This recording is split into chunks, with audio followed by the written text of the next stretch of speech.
The Chief General of the U.S. Armed Forces, Elijah Brooks, is a black man in his 50s, known and respected for his exemplary discipline, unwavering integrity, and exceptional career in the military. Over several decades of service, Elijah has climbed every rank through a rare combination of discipline, strategic competence, and absolute dedication to his duty. His uniform is adorned with prestigious military distinctions, attesting to his courage and many contributions on the field, especially in peace missions and delicate operations abroad.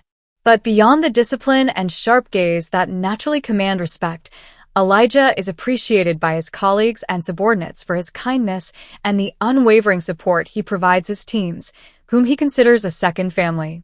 Married for over 20 years and the father of 2 children, Elijah chose to settle his family in an upscale, predominantly white residential neighborhood. Although his status commands respect, his presence in this neighborhood arouses a certain curiosity tinged with admiration and reserve.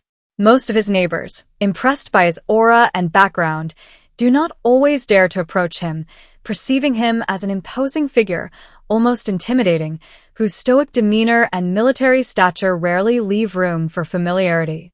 For some, he is a source of inspiration, a model of success and resilience. For others, he remains a mystery they are hesitant to unravel.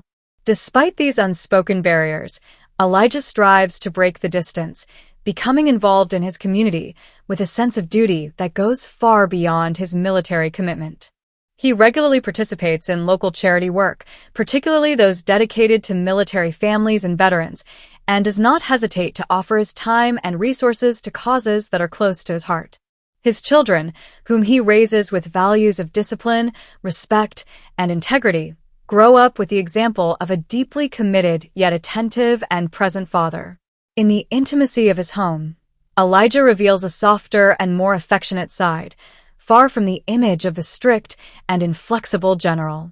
With his children, he takes the time to share moments of complicity, mixing life lessons with laughter, reminding them of the importance of persevering despite obstacles and always being proud of their roots.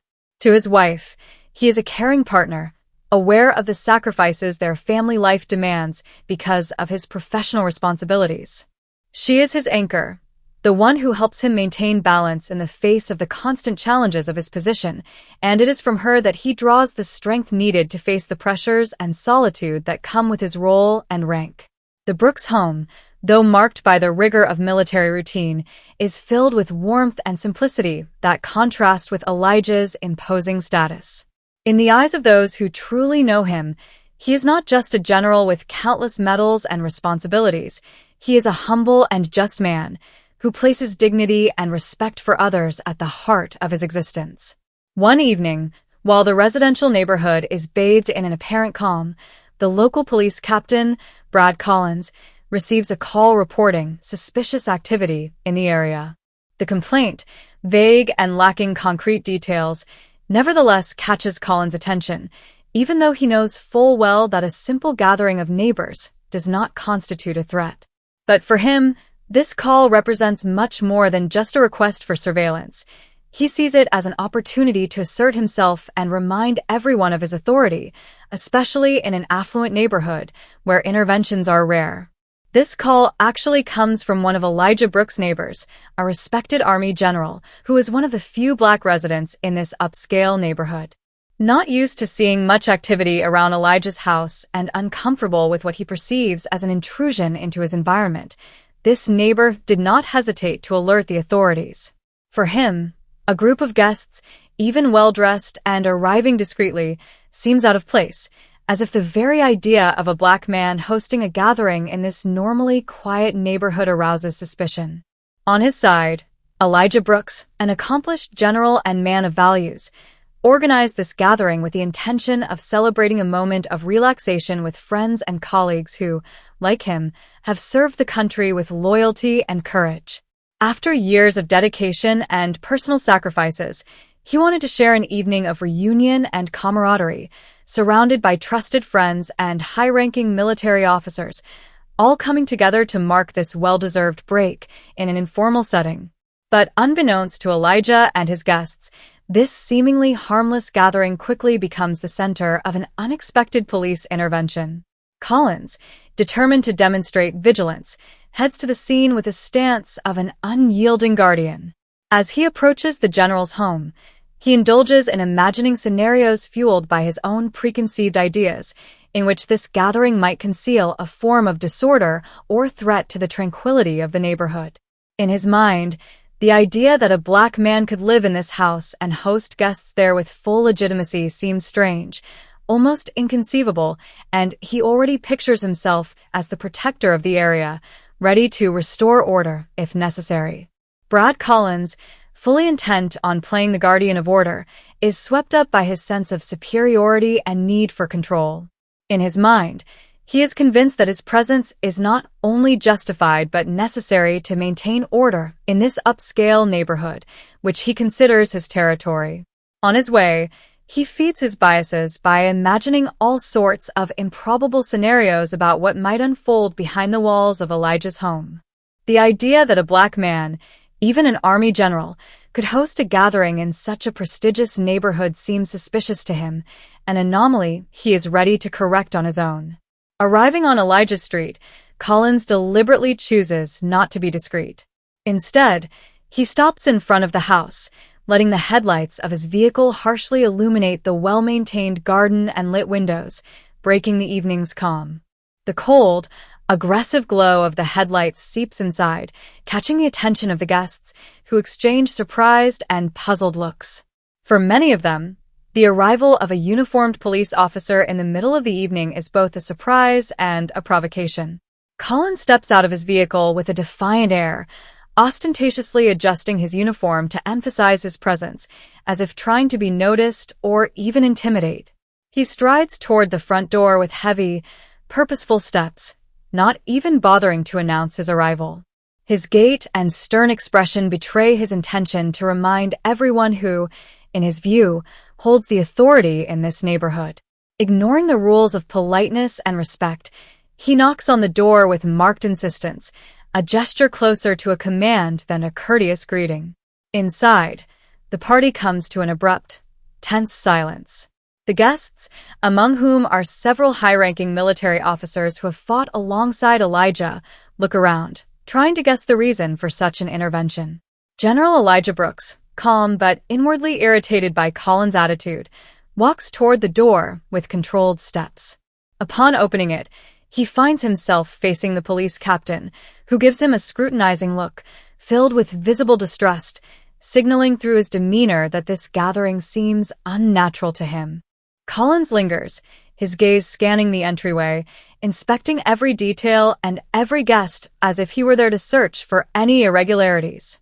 He addresses Elijah in a cold, condescending tone, asking about the nature of the event, and subtly suggesting that such a gathering could pose a problem for the maintenance of neighborhood tranquility. Ignoring the inappropriateness of his words, he seems to relish the effect of his imposed presence. The guests, aware of the implicit message behind this visit, exchange looks between Elijah and Collins, some displaying expressions of dismay, others holding back anger. Elijah, though accustomed to tension and discipline, takes a deep breath to contain his frustration. He responds to Collins with calm and politeness, briefly explaining the purpose of the gathering. But the officer seems determined to press on. Ignoring Elijah's rank and stature, Collins continues to ask intrusive questions, even going so far as to observe the other guests with a suspicious eye, as if to suggest that their presence here is, in his view, both suspicious and out of place.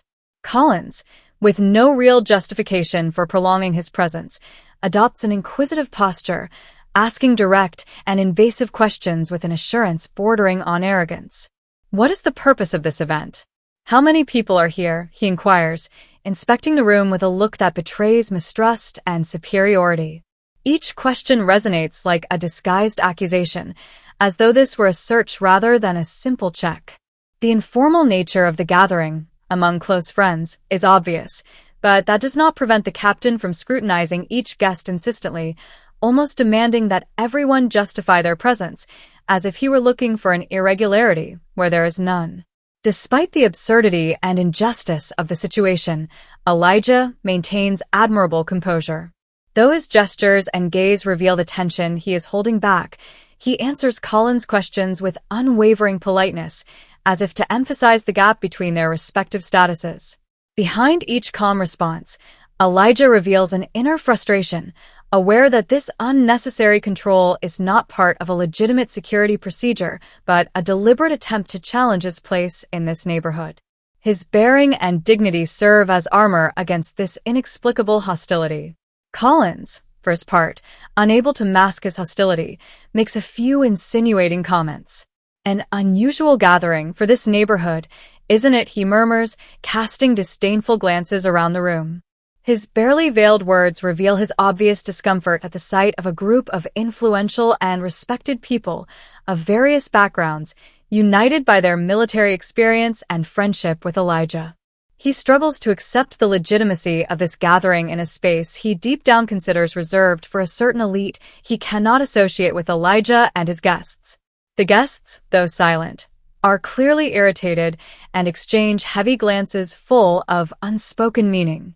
The atmosphere grows tense, each person realizing that Colin's control is not driven by the need for security, but by a latent desire to remind Elijah that, in his mind, he remains an intruder in this privileged neighborhood. Some murmur quietly, expressing their indignation and confusion at such an unjust treatment. As discomfort builds, a few neighbors approach, drawn by the unusual commotion. They watch the scene discreetly from their gardens and driveways, exchanging awkward glances. Despite Elijah's clear explanations and the presentation of his official papers, Captain Collins persists in his suspicious attitude, as if every word Elijah speaks only strengthens his own prejudices. In his mind, the image of a black man living in such a prestigious house, surrounded by influential colleagues, seems to challenge all his certainties, and he cannot conceal his growing skepticism. Ignoring the obvious signs of authority and distinction Elijah displays, Collins continues to question his identity, this time with a barely concealed condescending tone. "It's unusual, isn't it, to see such a property in hands like yours," he says insidiously. His words, though ambiguous, are heavy with subtext, revealing the contempt he is trying to disguise under a facade of professionalism. Elijah's guests exchange indignant looks, some clenching their fists, outraged by this blatant insult. They can see that, behind Colin's apparent confidence, lies discomfort mingled with jealousy and deeply ingrained prejudice, as if he cannot accept the success of this man, whom he considers, without even knowing him, as an intruder in his own neighborhood. Elijah, for his part, takes a deep breath, absorbing the affront without giving in to anger. His gaze fixed, he remains unshaken, despite the passive aggression in the captain's words. Standing tall, he faces this man, whose contempt is evident in every syllable, as if silently reminding him that his journey, sacrifices, and achievements cannot be denied by mere racist insinuations. The scene is almost theatrical, a silent battle where dignity and prejudice clash without a word too many. Collins, far from being intimidated, lets his confusion spill over. How could a man like Elijah, from a community he stereotypes, have reached such a social status? Tell me, General, isn't it a bit excessive to claim such a residence? I mean, all of this is far beyond what one would expect, isn't it? He continues, his tone growing increasingly provocative, as if testing Elijah's patience. Elijah, initially indignant at the implicit insult in Colin's attitude, takes a deep breath, just as he has many times in the field to face moments of extreme tension. The piercing gaze he fixes on the captain speaks volumes about the discipline and resilience he has cultivated over decades of military service. His face, though marked by irritation, remains impassive, every line of his expression carefully controlled to not yield a single bit of dignity in the face of this affront. In a firm and measured voice, he responds to Collins, weighing each word carefully, fully aware of the weight of his statement.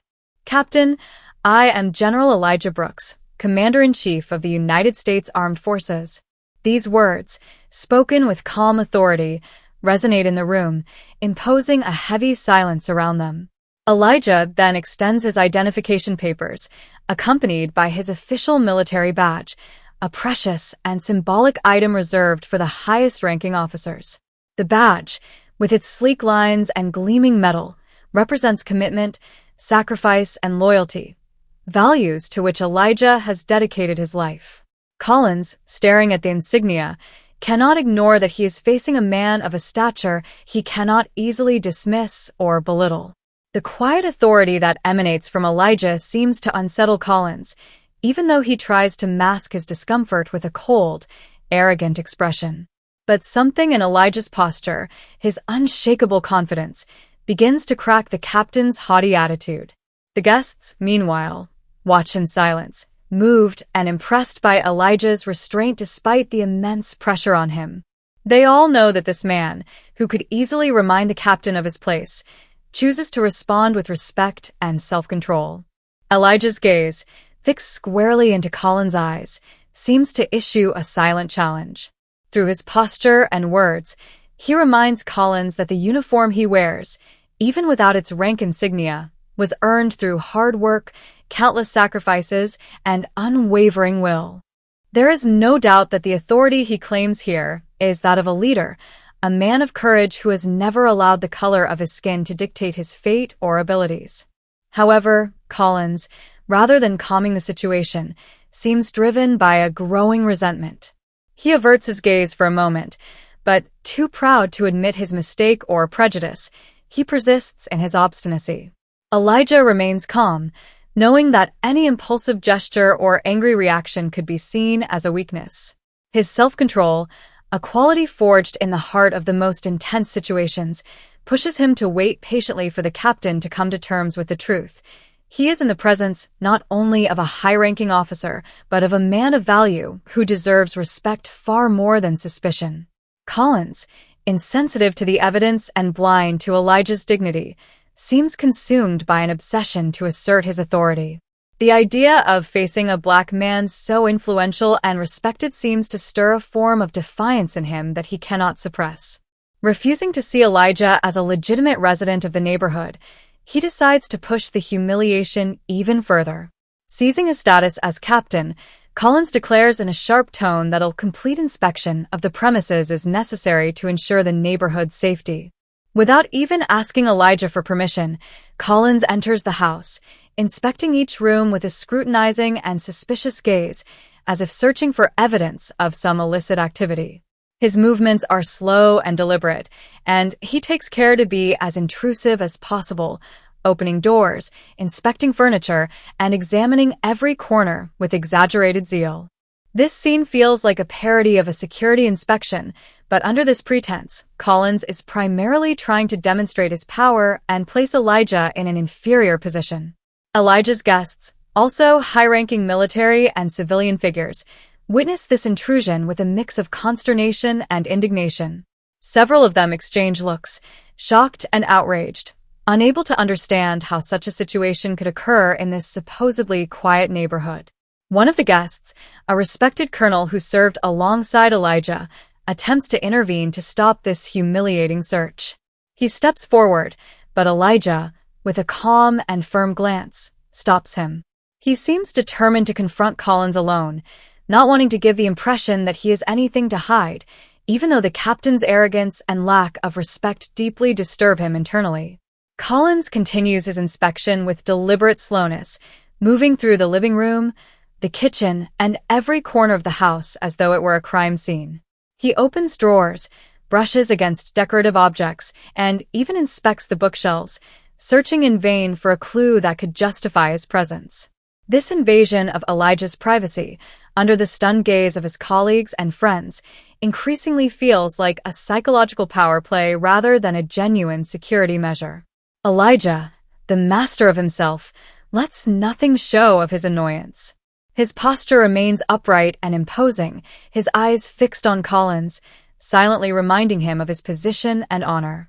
For Elijah, every second of this scene is another test of patience, but also a means to prove to everyone that he can endure this humiliation without being brought down.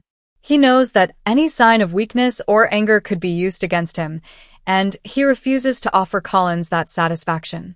As Collins finishes his inspection, he suddenly stops in the living room, near an elegantly carved wooden table, upon which rests an antique lamp with intricate details. The guests, scattered around the room, are still whispering quietly, but the general attention shifts instinctively toward Collins, whose precise and calculated movements betray a dark intent. Collins slides his fingers into the inside pocket of his jacket, the gesture imperceptible to the untrained eye, and discreetly pulls out a small packet of white powder. He holds it for a moment between his fingers, scanning the room to ensure no one notices his actions. Then, in a swift and expert movement, he slips the packet under the lamp, just visible enough to create the illusion that he found it there, hidden carelessly. Raising his head with a falsely surprised expression, he lets out a theatrical sigh, drawing everyone's attention. His deep, accusatory voice resonates with a calculated intonation as he exclaims, exaggerating his shock. "Elijah, this doesn't look like just a decoration. What are you doing with this substance here?" Collins' tone is full of feigned indignation, and he lets his gaze linger heavily on Elijah, hoping to sow doubt and suspicion among the guests. The room falls into a troubled silence, everyone exchanging shocked and uncertain looks, visibly stunned by this sudden discovery. Some guests, once certain of Elijah's integrity, seem unsettled, while others begin to sense the manipulation at play. Faced with this scandalous situation, Elijah feels a wave of indignation surge within him. However, he takes a deep breath, struggling to control the storm of anger threatening to erupt. The accusation is as cruel as it is unjust, but Elijah refuses to be dominated by rage. He understands that giving in to emotion would be giving Collins the victory he seems to crave so much. His eyes fixed on Collins, Elijah maintains an impassive mask, dignifiedly challenging the trap laid for him. In silence, he vows not to let this treachery go unanswered, aware that the truth always prevails, even in the darkest of times. Collins, satisfied with his scheme and the discomfort he has sowed in the room, decides to deliver a final dramatic twist. He lets his fingers graze the handcuffs attached to his belt, slowly pulling them out so that everyone in the room understands the gravity of the scene he is orchestrating. The slight clinking of the metal draws all eyes to him, plunging the room into tense silence, only broken by a few murmurs from guests visibly confused by the turn of events. "I have no other choice," Collins declares with false solemnity, as though performing a tragic yet necessary duty. "Elijah, I am placing you under arrest for drug trafficking." This statement resonates in the room like an explosion. The guests freeze, stunned, their eyes flickering between Collins and Elijah, their disbelief laced with shock and indignation. Some attempt to exchange quiet whispers, muttering comments under their breath, unable to believe that a man like Elijah, known for his integrity and discretion, could be involved in such a matter. Others, hesitant and skeptical, watch Collins with growing suspicion, sensing a hint of malice in his demeanor. Collins, determined to finish what he started, steps toward Elijah with a barely concealed smile of satisfaction. He grabs Elijah's wrists firmly, his movements filled with controlled brutality. The coldness of the handcuffs against Elijah's skin is an additional affront, an insult to his dignity. The scene plays out in slow motion for Elijah, who feels every gaze weigh on him like a silent condemnation, each second stretching out into a public humiliation that tightens around his chest. Despite the anger and indignation coursing through him, he keeps his face impassive, forcing himself to control the tide of resentment threatening to overwhelm him. The room, once filled with a warm atmosphere of camaraderie, is now steeped in stifling tension. Some guests, caught in indecision, try to understand Collins' motivations, while others retreat into a silent fear, as if they were witnessing a scene best left unspoken. A few step closer, cautiously, to get a better view, captivated by what they perceive as an unexpected drama unfolding in the heart of the evening. Elijah, feeling the weight of the injustice fall upon him, keeps his eyes fixed ahead, refusing to give in to the panic or anger that could compromise his dignity. Deep down, he knows that any reaction, any outburst, would be seen as an admission of guilt. He breathes deeply, pushing aside the whirlwind of emotions overtaking him, aware that Collins only seeks to push him to his limits in order to solidify his own power. As he stands handcuffed, Elijah casts a calm and penetrating gaze at Collins, a flame of determination and defiance shining in his eyes. He knows that this battle doesn't end here, and that he will now need to marshal all his resources to overturn the accusation against him. While Collins parades around the room, savoring his small triumph, Elijah silently vows to prove his innocence and expose the injustice he's suffering. The guests, increasingly uncomfortable, begin to murmur openly, some even daring to express their doubts about the integrity of Collins' discovery. Doubt and suspicion begin to circulate, and a sense of general unease settles in the room, gradually stifling the sense of solidarity with Collins that he had hoped to provoke. The scene, though heartbreaking, marks the beginning of a silent resistance in favor of Elijah, and many of the guests begin to see the veil of manipulation behind Collins' mask. Collins, intoxicated by his dramatic turn and the discomfort he has skillfully orchestrated, decides to see his humiliating performance through to the end. With an authoritative gesture, he drags Elijah out of the living room, under the stunned and outraged gazes of the guests, some of whom are beginning to realize the blatant cruelty of this arrest. The heavy silence that had settled in the room now gives way to a murmur of confusion and protest, a wave of disapproval spreading among the guests. Indifferent to the accusing looks from some, Collins leads Elijah outside, where a patrol car is waiting. Collins' stride is that of a man thirsty for power, savoring every moment of this charade. He pushes Elijah roughly into the vehicle, forcing him to sit in the back, handcuffed and defenseless.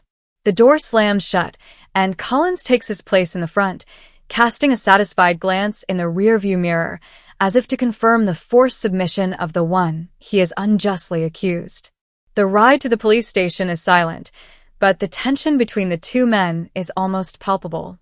Elijah, despite the humiliating situation, refuses to show any weakness. His fixed gaze, filled with calm and determination, is set on the horizon, as though drawing strength from that distance to shield himself from the humiliation he has endured. Collins, on the other hand, tries to provoke Elijah, casting contemptuous glances through the rearview mirror, hoping for a reaction that would confirm his unfounded accusations. Upon their arrival at the station, Collins pulls Elijah out of the car and leads him inside, in front of a few officers who watch the scene with surprise. Some exchange puzzled looks, astonished to see Elijah, a man known in the community for his integrity, handcuffed and dragged in like a high-profile criminal. Collins, determined to assert his authority and impress his colleagues, declares with emphasis, "Here is a new suspect for drug trafficking. This is what he was hiding at home, while concealed under a lamp. Who knows how long he's been leading this double life?" Elijah, though inwardly outraged, remains stoically silent. He knows that his words would be in vain in this context, where Collins' accusation seems to weigh more heavily than his own defense. His dignity and integrity shine through despite the handcuffs around his wrists, and some officers begin to question, intrigued by the calm he displays despite the severity of the accusations. As he is placed in a holding cell, Collins' words continue to echo in the minds of the officers present, as well as in Elijah's own mind, who silently vows, despite the oppressive situation, not to let this injustice crush him. As the door to the cell slams shut behind him, Elijah feels a flame of resilience intensifying within him, an inner strength that he is certain will help him prove his innocence and bring the truth to light. Days pass, and Elijah, still imprisoned, awaits his trial with a mix of impatience and frustration. When he is finally led to court, a heavy and tense atmosphere fills the courtroom. The benches are filled with journalists, curious guests, and community members, all eager to learn the outcome of what promises to be a sensational case. Elijah enters the room, handcuffed, but his posture is straight, his gaze resolute. He refuses to let shame or humiliation show on his face. Whispers ripple through the room as he crosses the space, a solitary figure amidst the crowd. People exchange perplexed looks, some wondering how a man so respected could find himself in this position. Collins, on the other hand, stands proudly at the front, exuding arrogant confidence, convinced that his scheme will prove successful. The judge, a woman in her 50s with a piercing gaze, takes her seat on the bench and bangs her gavel to call the court to order. The room falls silent, and a palpable tension settles in. Elijah takes his place in the defendant's seat, his heart pounding, but he focuses on the strength of his convictions. The prosecutor, a strict and austere man, begins to lay out the charges, citing the evidence presented by Collins and describing the scene of the drug packet discovery. Despite the gravity of the accusations, Elijah listens with calm attention, analyzing every word spoken. The prosecutor's statements seem more and more disconnected from the reality he himself knows. He feels a new determination awaken within him, the resolve not to be silenced by this injustice. When it is his turn to speak, Elijah slowly rises, his wrists still marked by the handcuffs. He takes a deep breath, gathering the courage to defend his honor. All eyes are on him, some full of sympathy, others filled with doubt. "Your Honor, ladies and gentlemen of the jury," he begins, his voice firm but respectful. "I am here today not only to defend my freedom but also to restore my dignity, which has been trampled upon by unfounded accusations." He pauses, scanning the room to capture everyone's attention. "I am not a criminal. This drug packet was never mine. Collins orchestrated this situation solely to humiliate me and take advantage of his position of authority. I have always been a respected member of my community, and I refuse to let this false accusation define who I am." A murmur ripples through the room. Some jury members exchange puzzled looks, while Collins clenches his fists, visibly irritated by the turn of events. Elijah continues, his voice growing more passionate, more sincere. "I implore each of you to look beyond appearances, to consider the truth hidden behind this farce. I am here to prove my innocence, not only for myself but for everyone who, like me, has been the victim of prejudice and abuse of power. I ask for a chance to have my voice heard, to show that justice must prevail over manipulation and malice." The room falls silent as Elijah finishes his speech, his determined gaze fixed on the judge and the jury. He knows that every word he has spoken could carry weight, and he hopes that the truth will ultimately prevail. His dignity, despite the handcuffs and the accusation, is a weapon he wields with pride. After Elijah's impassioned address, the judge, visibly impressed by his defense, furrows her brow as she examines the documents presented to her. She looks up, scanning the assembly with a determined gaze, and declares clearly, "I believe it is imperative to conduct a swift and thorough investigation into this matter. The charges against the defendant are serious, and it is essential that we have all the necessary information to make an informed decision." The murmurs in the room intensify as jury members exchange looks, some seeming relieved, others more skeptical. Collins, surprised by the turn of events, tries to maintain his composure, but anxiety begins to show on his face. The judge continues, calling upon a police detective present in the courtroom. "I want you to conduct a rapid investigation into the circumstances surrounding the discovery of this drug packet. This includes reviewing the video footage from Elijah's property and interviewing all witnesses who were present during this incident." She turns to the prosecutor, her voice growing firmer. "Make sure all evidence is examined thoroughly and impartially. I want results before the next hearing, which will be scheduled as soon as possible." The judge bangs her gavel, marking the end of the session for the day. Jury members begin to rise, still in shock from this unexpected decision. Elijah, though still handcuffed, feels a breath of relief. The possibility of a thorough investigation gives him new hope. As spectators begin to leave the room, Elijah turns to his lawyer, who smiles encouragingly at him. Elijah's gaze reflects renewed determination. He knows the road to truth is fraught with obstacles, but he is ready to fight to the end. Outside, journalists rush to interview the people present, seeking statements about the accusation and the judge's decision. Elijah, though handcuffed, is surrounded by a group of supporters who are amazed by the turn of events and hope that the truth will finally come to light. As he is escorted to the police car to be returned to his cell, Elijah cannot help but feel a slight sense of relief. An investigation is underway, and perhaps, just perhaps, justice will prevail in this grotesque case. The wheels of truth are starting to turn, and he is determined to do whatever it takes to prove his innocence. The day of the second hearing arrives, and an atmosphere of anticipation fills the courtroom. Elijah, still handcuffed but more composed, enters the room, his mind sharp and resolute. The seats are filled with spectators, some friends and family members, while others are journalists eager for information about the sensational case. The judge takes her seat, and the murmur of the crowd slowly fades. The prosecutor, with a serious expression, rises to report on the investigation ordered. He begins by stating that the video footage from Elijah's property has been reviewed, as well as the testimonies of several guests who were present when the drug packet was discovered.